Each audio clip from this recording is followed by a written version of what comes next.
Chris, thanks very much for sitting down with us. It's been a little while since we last caught up with you. How have the last couple of weeks looked like for you and the team?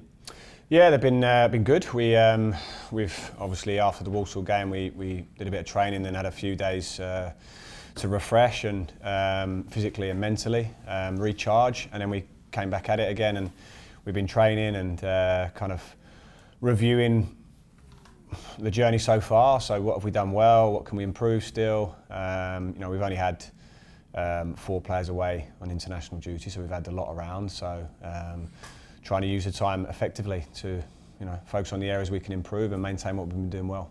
You touched on it there, but the players have been obviously working very hard since pre-season and through a very busy start to the campaign. How important was it to give them a bit of a small rest period? It is important. It's you're playing for this sort of 10 months of the competition phase almost, and it's really important to pick the right moments to refresh. Like I say, sometimes it's not just physical, it's mentally, just to come in and re-energise and go again. So we have done that, and hopefully that will work to our advantage over a long season.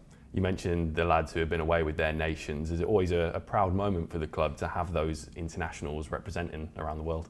I think it is, yeah. I think it always is an honour for our players to represent their country, and for us as a club to celebrate that and support them. And as we did, and they've all gone away, and the performances they put in have all sort of represented themselves and the club well. So and we'll welcome them back this week. They're all in good health and eager to get going again here at Birmingham. Has it been a chance for most of the group to be able to train together for the last few days as well, after all the last minute sort of summer additions? Yeah, exactly. The one thing is about us playing on Monday night is we get the sort of this week and the weekend to train together, which we haven't really done since the transfer window shut, because it shut the day of Wigan or the day before Wigan. So it's been good. We're getting some cohesion and starting to work on what we want to do a little bit more, with more clarity around who's going to be with us now moving forward. So we've had a good week's training, absolutely, and now it's a case of fine tuning and preparing for the game. Looking at Wrexham themselves, above everything, they've had huge success on the pitch in the last few years. What do you think has made them so effective as a team? I think they've obviously they've invested well. They've signed a strong team to sort of get themselves out of the National League. Then they got momentum from that up through League Two and here into League One. And they're very ambitious, obviously. I think they've got a really settled way of playing, a very clear way of playing. A physical team, really hard working. You can see they've got good sort of character about them. They've got quality midfield players with energy in there. They've got dangerous strikers and sort of wing backs that get up and down to get crosses in, set pieces. So, they're a team that is consistent in what they do. They work hard and they've got momentum. So they kind of they know how to win, and that's served them well so far. So for us, it's it's going to be a test and something that we're really looking forward to. You mentioned them being a really physical side. Their record indicates that they don't concede too many goals, but how confident are you in your team's ability to sort of break that wall down?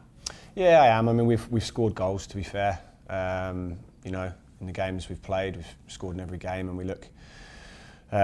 we do look dangerous. I think we can create more, and we've been working on that. But yeah, Wrexham look very solid defensively.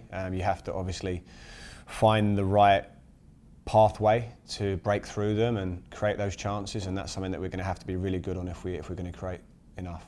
The game is obviously subject to quite a lot of media coverage. Do you allow yourself to pay much attention to that, or is it all about the football for you?